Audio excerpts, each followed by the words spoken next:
مہمان حدیث تشریف لا چکے ہیں، بس میں تھوڑا سا ٹائم رکھا، اس کے بعد اس کو دعوت دے دوں گا. آپ سب توجہ کرنی ہے. میں نے قرآن پاک کی آیت آپ کے سامنے تلاوت کی، ورفعنا لک ذکرک. اللہ تعالیٰ نے ارشاد فرمایا کہ اے محبوب، ہم نے آپ کے لیے آپ کے ذکر کو بلند کر دیا. حضرت سیدنا جبرائیل امین علیہ السلام نبی پاک علیہ السلام کی بارگاہ میں حاضر ہوتے ہیں. آپ عرض کرتے ہیں یا رسول اللہ، یا حبیب اللہ، کیا آپ جانتے ہیں کہ آپ کے رب نے آپ کے ذکر کو کیسے بلند کیا؟ تو سرکار دو عالم صلی اللہ تعالی علیہ وآلہ وسلم نے ارشاد فرمایا کہ اے جبرائیل، تو ہی بتا دے کہ میرے رب نے میرے ذکر کو کیسے بلند کیا. تو حضرت جبرائیل امین علیہ السلام نے کہا یا رسول اللہ، یا حبیب اللہ، آپ کا رب ارشاد فرما رہا ہے اذا ذکرت ذکرت معی، کہ اے محبوب، جہاں جہاں میرا ذکر ہوگا وہاں وہاں تیرا ذکر ہوگا. جہاں جہاں میری ربوبیت ہوگی وہاں وہاں تیری حکومت ہوگی. اس کائنات میں ہر چیز جو ہے وہ نبی پاک علیہ السلام کا ذکر کرتی ہے. تو حضور علیہ السلام کی حدیث پاک نبی پاک علیہ السلام نے ارشاد فرمایا من احب شیئا فاکثر ذکرہ، کہ جس کو کسی چیز کے ساتھ پیار ہو جائے، جس کو کسی چیز کے ساتھ محبت ہو جائے، وہ ہر وقت اس کا ذکر کرتا رہتا ہے. جس کو کسی چیز کے ساتھ عشق ہو جائے، کسی چیز کے ساتھ محبت ہو جائے، کسی چیز کے ساتھ پیار ہو جائے، وہ ہر وقت اس کا ذکر کرتا رہتا ہے. تک سواد کا مشری اندر اسا کھٹا وی چک نکلیاں، تک سواد نہ مشری اندر اسا کھٹا وی چک نکلیاں.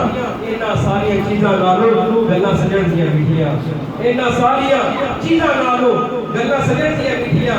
اب جس کو نبی پاک علیہ السلام کے ساتھ پیار ہو جائے تو کبھی تو کریم آقا علیہ السلام کی زلفوں کا ذکر کرے گا، کبھی آقا علیہ السلام کے رخساروں کا ذکر کرے گا، کبھی نبی پاک علیہ السلام کے مبارک بانوں کا ذکر کرے گا، کبھی نبی پاک علیہ السلام کے دست مبارک کا ذکر کرے گا، کبھی نبی پاک علیہ السلام کی حدیثوں کا ذکر چھیڑ دے گا، کبھی نبی پاک علیہ السلام کی باتوں کا ذکر چھیڑ دے گا.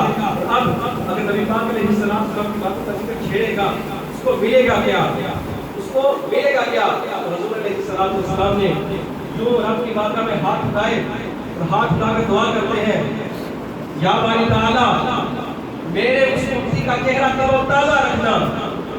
اب جب نبی پاک علیہ السلام نے یوں ہاتھ اٹھائے، سارے صحابہ مل کر نبی پاک علیہ السلام کے چہرے کو دیکھنے لگے کہ آج ہو سکتا ہے سیدنا صدیق اکبر کے حق میں دعا ہو سکتا ہے سیدنا فاروق اعظم کے حق میں دعا ہو سکتا ہے سیدنا علی المرتضیٰ عثمان غنی کے حق میں دعا ہو سکتا ہے حسنین کریمین کے حق میں دعا ہو. صحابہ اکرام جو ہے سارے مل کر نبی پاک علیہ السلام کی چہرے کی طرف دیکھنے لگے. نبی پاک علیہ السلام نے ہاتھ اٹھائے اور دعا کی اے اللہ میرے اس امتی کا چہرہ تر و تازہ رکھنا. کون سا امتی؟ وہ امتی جو میری حدیث سنے اور سن کر اس کو آگے پہنچائے، میری حدیث سنے اور سن کر اس کو آگے پہنچائے. نبی پاک علیہ السلام نے دعا دی کہ مولا اس بندے کا چہرہ تر و تازہ رکھنا. اب یہاں پر ذہن میں ایک سوال آتا ہے یا رسول اللہ، یا حبیب اللہ، حدیث پاک یاد کر کے دوسروں کو پہنچائی، ساری زندگی حدیثیں پڑھاتے رہے، پڑھتے پڑھاتے رہے، تو کیا صرف حدیث پاک یاد کرنے سے چہرہ روشن ہوگا؟ جب غور کیا، مطالعہ کیا تو طبرانی کی ایک حدیث پاک نظر سے گزری. طبرانی میں ہے نبی پاک علیہ السلام نے ارشاد فرمایا کہ میں کسی بندے کے لیے دعا کر دوں، وہ میری دعا اس بندے کو دنیا میں بھی فائدہ دے گی، وہ میری دعا اس بندے کو قبر میں بھی فائدہ دے گی، وہ میری دعا اس کو قیامت کے دن بھی فائدہ دے گی.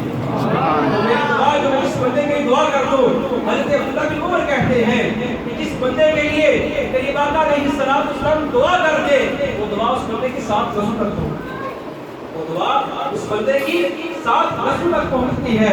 اب اگر اس دونوں حدیث پاک کو ملایا جائے، طبرانی کے حدیث پاک اور اس کو آپس میں ملایا جائے تو معنی یہ بنتا ہے کہ جو بندہ کریم آقا علیہ السلام کی حدیث پاک سنے، اس کو یاد کر کے دوسری تک پہنچائے، اس بندے کا چہرہ جو ہے وہ دنیا میں بھی روشن ہوگا، کل قبر میں بھی اس کا چہرہ روشن ہوگا، قیامت کے دن بھی اس بندے کا چہرہ روشن ہوگا، قیامت کے دن بھی اس بندے کا چہرہ جو ہے وہ روشن ہو جائے گا. ایک آخری روایت آپ کے سامنے پیش کر کے اجازت چاہوں گا. امام غزالی رحمۃ اللہ علیہ نے کاشف القلوب میں اس کو نقل کیا کہ حضرت داؤد علیہ السلام ایک زبور کی تلاوت کر رہے تھے. تلاوت کرتے کرتے ان کی نظر ایک کیڑے پر پڑی. اس کیڑے کو جب دیکھا تو دل میں خیال پیدا ہوا کہ یہ کیڑا ہے, ہو سکتا ہے کہ اللہ تبارک و تعالیٰ نے اس کو کسی مقصد کے لیے پیدا کیا ہو. جب ان کے دل میں یہ خیال پیدا ہوا تو رب تعالیٰ نے اس کیڑے کو قوت گویائی دی. اس نے مثل انسان بات کرنا شروع کر دیا. اس نے کہا اے اللہ کے نبی, مجھے رب نے ویسے پیدا نہیں کیا, صبح سے لے کر شام تک میرا ایک وظیفہ ہے, میں صبح سے لے کر شام تک رب کی بڑائی بیان کرتا رہتا ہوں, مگر جب رات کا وقت آتا ہے تو میرا وظیفہ بدل جاتا ہے. جب رات کا وقت آتا ہے تو میرا وظیفہ بدل جاتا ہے.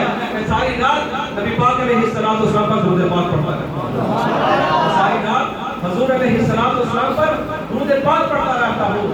رب تعالیٰ نے قرآن پاک میں ارشاد فرمایا ورفعنا لک ذکرک, ہم نے آپ کی ذکر کو آپ کے لیے بلند کر دیا. اللہ عز و جل کی بارگاہ میں دعا ہے اس درس و بیان ہوا اس کو سن کر اس پر عمل کرنے کی توفیق عطا فرمائے. وما علینا الا البلاغ.